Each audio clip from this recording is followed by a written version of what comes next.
I know I'm late to the game, but is that wild or what? Is this a complete game changer? And not in the my odds of cutting my thumb off in the blink of an eye just went through the roof kind of a way. The rush of power I felt just now is indescribable. If you've used these before, you know what I'm saying, but they're almost magical. And this isn't like when we first got cordless drills for the first time, where, sure, it seemed convenient, but you didn't have a lot of confidence in the power. You were used to your cord. Actually, that's maybe a good example. Cordless drills, they evolved from corded drills, but we kind of knew what to expect. With these, it's like pruning shears went from the Stone Age to the Space Age overnight. Before these, you'd need an axe to lose a finger this fast.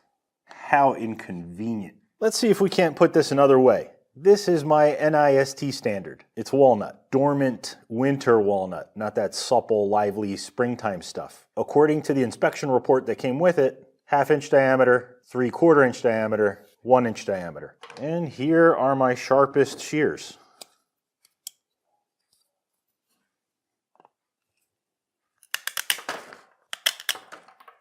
What you'd expect, 3/4 inch.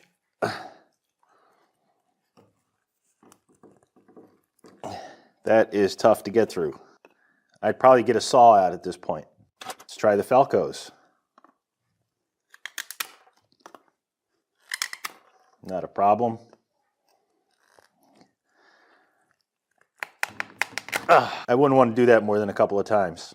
Now let's see what these 1 inch.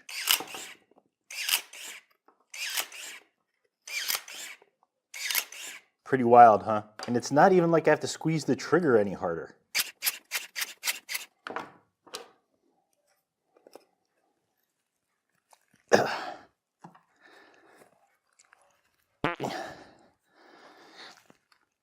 Yeah, it's not gonna happen.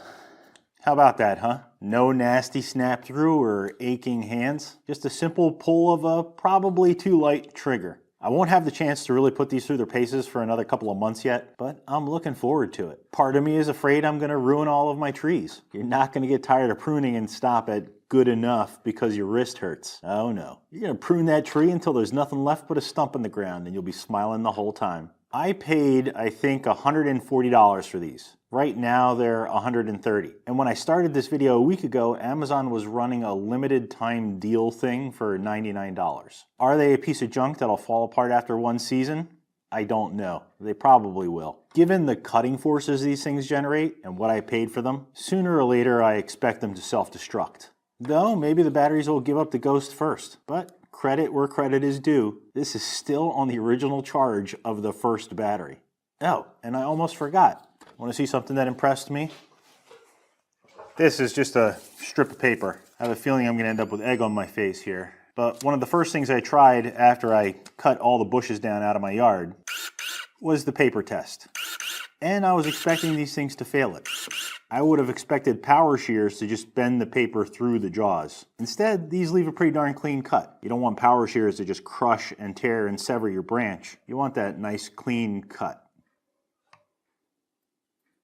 All right, cleanish cut. These, by the way, are Kebtek brand. I've never heard of that before I bought these. This is by no means a recommendation or an endorsement of any kind. In fact, I only bought this brand because of this smaller form factor, the 1 inch capacity, and I like the fact that it's orange instead of the yellow or baby blues you see out there. That said though, and keep in mind I no longer work for Vandelay Industries, I very strongly suspect that all of these import cordless pruners are all from the same 1 or 2 factories in China. Just looking at your options, if you're looking to buy something like this, it becomes pretty obvious. They're simply different colors, different label, different price, you know the story. There are also larger ones. You can get them with bigger batteries, slightly bigger form factor because they need more power for the bigger cut, for not that much money actually. And the larger ones will do upwards of 1.5 inches. You're getting into loppers territory there. So now we get to the rub. You can see these cordless pruners are an evolution of the hand pruners we've been used to. They're not quite there yet. The power end is a little bulky. The blades are very thick. Clunky is the word, I guess. You just can't get in close to the cut you might want to without contorting yourself to get into position.